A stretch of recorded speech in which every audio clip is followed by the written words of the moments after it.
Welcome back to the Mookie Chilson channel, and you are looking live at two guys named Larry. Lawrence Peter Yogi Berra, 1954 Topps, and Larry Doby, 1954 Topps. And these are, of course, two iconic Hall of Fame players and two of the most special cards that I own.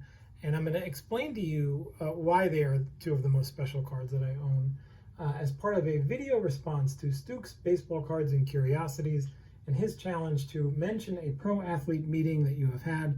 And I'm going to do that and tell you it's sort of a saga in and of itself, with twists and turns and a surprise appearance by another Hall of Famer later on. So you want to stay tuned for that. But as many of you will know, 1954 was a huge year for both of these men. For Yogi Berra, it was his second MVP season in 1954, and he just barely edged out Larry Doby for that award. Doby finished second, Berra finished first. The inverse happened in the standings. The Indians, of course, beat the Yankees by 8 games that year, winning 111 games in the regular season, an unbelievable tally, a record at the time. They would go on to the World Series against the Giants and lose, unfortunately for them, but it was still an incredible year for the Tribe and for both of these men in their season.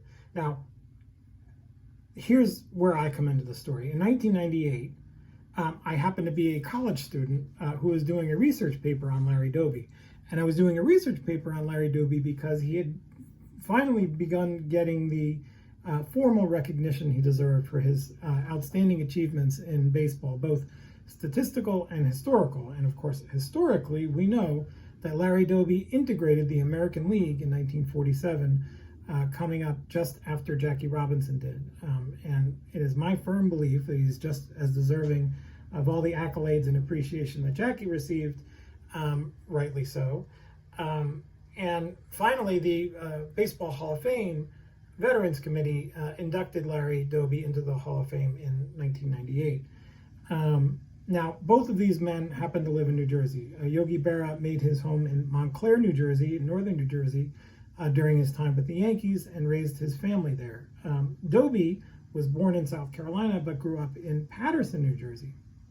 And he played in the Negro Leagues for the Newark Eagles before eventually joining the Cleveland Indians in 1947.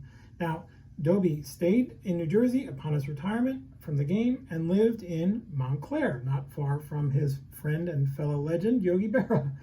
And in 1998, just to take you back in time a little bit, Yogi Berra was living a sort of self-imposed exile from the New York Yankees organization. He had been unceremoniously fired as the Yankee manager by George Steinbrenner only 15 games into the 1985 baseball season. Replaced by Billy Martin, George Steinbrenner didn't even have the courage to fire Yogi himself. Yogi swore he would never return to Yankee Stadium as long as George Steinbrenner was the owner.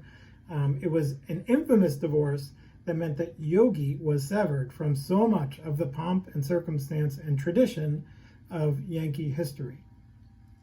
So Yogi would preserve his own tradition, history, and legacy if the Yankees didn't. And in October of 1998, there was a ribbon cutting at the Yogi Berra Museum that was located in Montclair, New Jersey.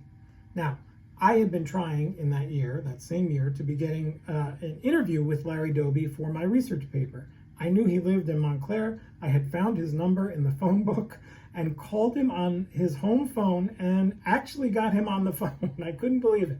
Now, I knew he would be at the opening of the Berra Museum. I knew he was friends with Yogi.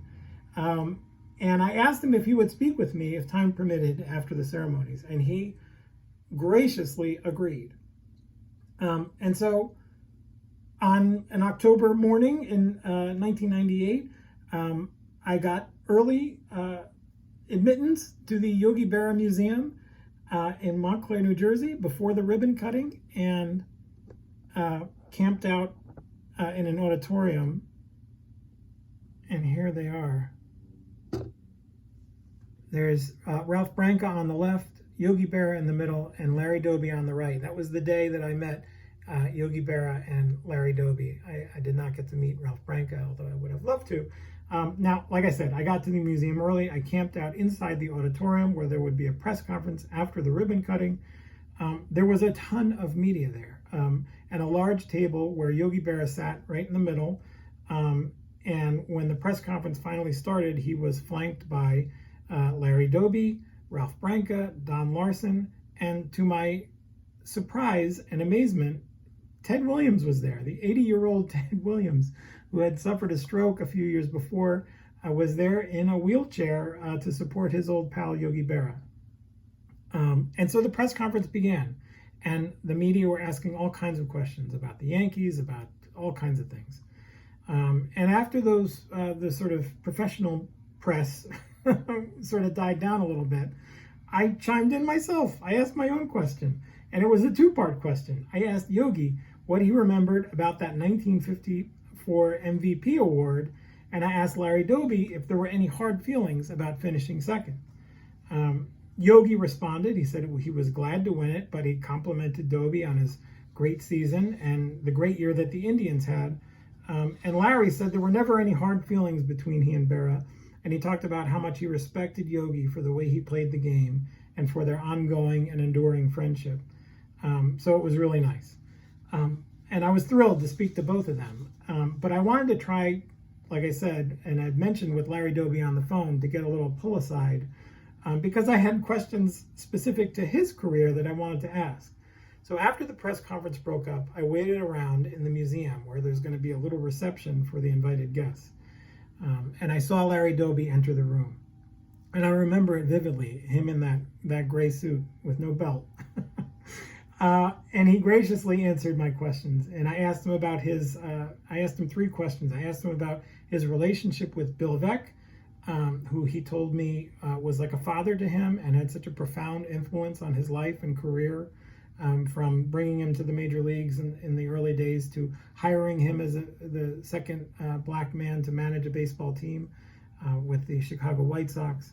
I asked him about his relationship with Satchel Paige because I had read that Doby did not care for Satchel Paige.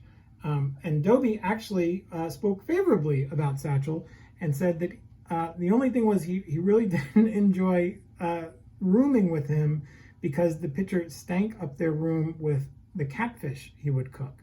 So he didn't care for that. So that's probably where all those Satchel and Doby rumors came from. And finally, I asked him about his induction into the Hall of Fame after all these years.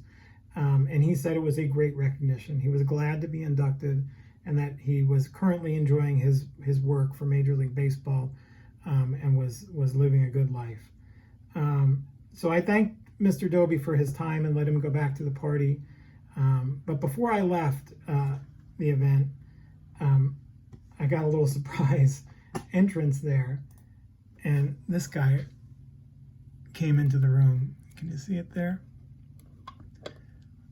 That's Ted Williams there next to Yogi Berra. Ted, again, was in a wheelchair after suffering a stroke.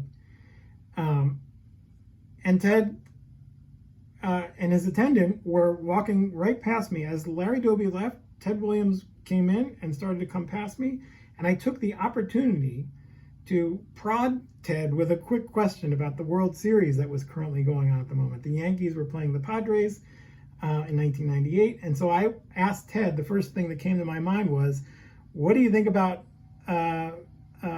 Tony Gwynn and how he's doing in the World Series? And as his attendant escorted Mr. Williams past me in his wheelchair, Ted answered the question as he rolled out of the room. He said, I tell you, that kid is one of the best. He can hit the ball out of the ballpark, over the infield, through the infield, over the wall. He could drop down a bunt. And all of this while he's rolling away from me out of the room and like getting a little softer, but shouting still in that sort of famous Ted Williams way. And so that was the day that I met and spoke to three iconic Hall of Famers. And that is why I have these two baseball cards.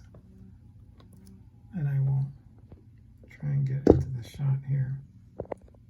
Those are 1954 cards of both of them. I bought both of them raw and had them graded when I started seriously getting back into cards during the pandemic. And while it is fitting in my book that while Yogi Berra edged out Larry Doby in the 1954 MVP balloting, in the SGC balloting, Larry Doby edges out Yogi Berra 6-5. And so that is the story of the time I got to meet 3 Hall of Fame icons, and I am sticking to it. And I appreciate you enduring this long, long story, and I'll see you in another episode. Thank you.